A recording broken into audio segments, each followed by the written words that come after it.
तो अब मैं यहां पर आपको बताऊंगा कि हमारे देश में मैंने एक इलेक्शन का एक ओवरव्यू जो है वो आपको यहां पर दे दिया है ना, कि इलेक्शन कैसे कंडक्ट यहां पर होते हैं, इलेक्शन का पर्पस यहां पर क्या है। अब मैं आपको यह बताऊंगा कि हमारे देश में जो सिस्टम ऑफ इलेक्शंस है, मतलब हमारे देश में जो इलेक्शन यहां पर होता है उसका क्या क्राइटेरिया है, किस तरीके से वो इलेक्शन यहां पर कंडक्ट किए जाते हैं, कौन कौन से इंपॉर्टेंट टर्म्स हैं जो आपको समझ में आना चाहिए, उन चीजों के बारे में अब हम यहां पर डिस्कशन करेंगे।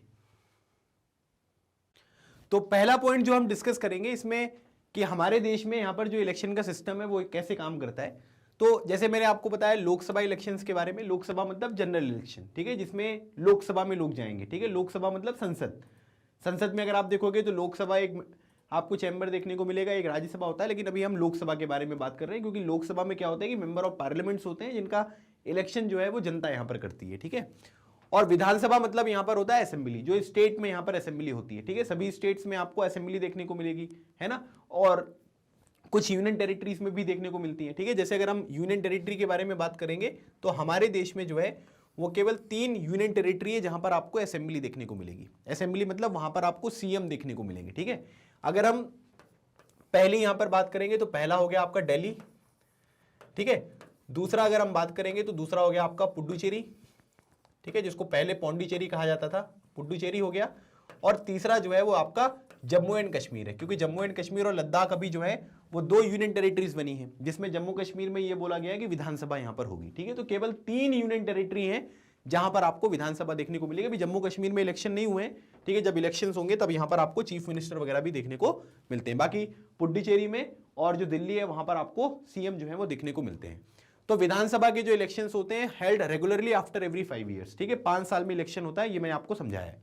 After 5 years the term of all the elected representative comes to an end, है ना, मतलब 5 साल के बाद क्या होगा कि जितने भी वहां पर मेंबर्स हैं, चाहे वो मेंबर ऑफ पार्लियामेंट हो, चाहे वो मेंबर ऑफ लेजिस्लेटिव असेंबली हो, उनका जो यहां पर टेन्योर होगा वो यहां पर क्या होगा, समाप्त तो हो जाएगा। लोकसभा और विधानसभा स्टैंड डिसॉल्व्ड, है ना, मतलब आप ये कह सकते हैं डिसॉल्व्ड का मतलब ये है कि समाप्त हो गया, मतलब उसका टेन्योर जो है वो खत्म हो गया। अब क्या होगा कि अब इलेक्शंस यहां पर होंगे तो नए लोग जो है वो यहां पर इलेक्ट होकर आएंगे, तो एक नई पार्लियामेंट जो है वो यहां पर चलती हुई आपको दिखाई देगी, या एक नया जो विधानसभा है वो उसका टेन्योर यहां पर स्टार्ट होगा, ठीक है। डिसॉल्व का मतलब डिसॉल्व कर दिया गया, ठीक है, समाप्त कर दिया गया। क्यों? क्योंकि उनका टेन्योर यहां पर समाप्त हो चुका है।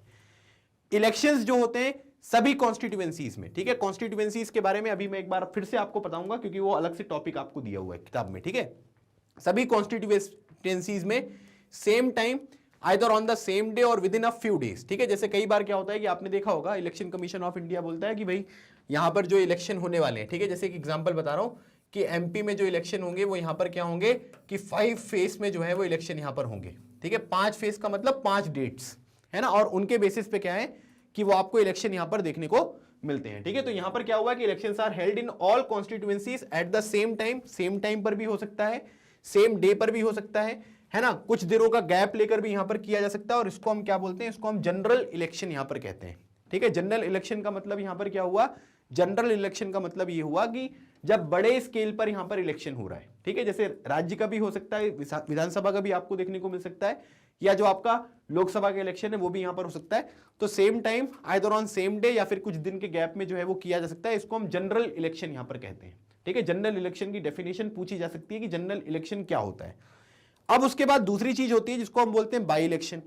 कई बार क्या होता है कि कुछ जो भी यहां पर लोग इलेक्ट हुए हैं, है ना, उन्होंने क्या कर दिया है, उनकी यहां पर जो है वो आप ये कह सकते हैं कि उनकी डेथ यहां पर हो गई है, या उन्होंने यहां पर रेजिग्नेशन दे दिया है ना। कई बार क्या होता है कि पॉलिटिकल विचारधारा जो है वो आपकी मिलती नहीं है, तो आप क्या करते हो कि आप रेजिग्नेशन दे देते हो, है ना, या आपको बोल दिया जाता है कि भाई आप रिजाइन कर दो, है ना, कुछ भी जो भी रीजन यहां पर है।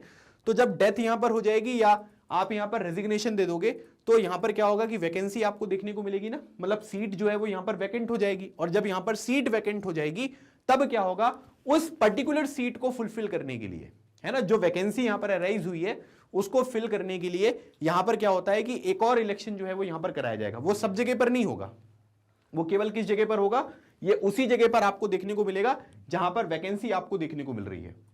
और ऐसे जो इलेक्शंस होते हैं इनको हम क्या बोलते हैं, इनको हम बाई इलेक्शंस कहते हैं, ठीक है। तो डिफरेंस पूछ सकते हैं आपसे, डेफिनेशन पूछ लेंगे कि बाई इलेक्शन क्या होता है, जनरल इलेक्शन क्या होता है। तो जनरल इलेक्शन में ये डेफिनेशन लिख देना, है ना, और बाई इलेक्शन में ये डेफिनेशन लिख देना कि जब कभी वैकेंसी होगी डेथ की वजह से, रेजिग्नेशन वगैरह की वजह से, तब यहां पर क्या होगा कि उस वैकेंसी को फुलफिल करने के लिए यहां पर इलेक्शन करवाए जाते हैं, जिसको हम बाई इलेक्शन कहते हैं। तो बाई इलेक्शन सब जगह नहीं होगा, जहां पर भी वैकेंसी होगी वो आपको देखने को मिलता है। ठीक है,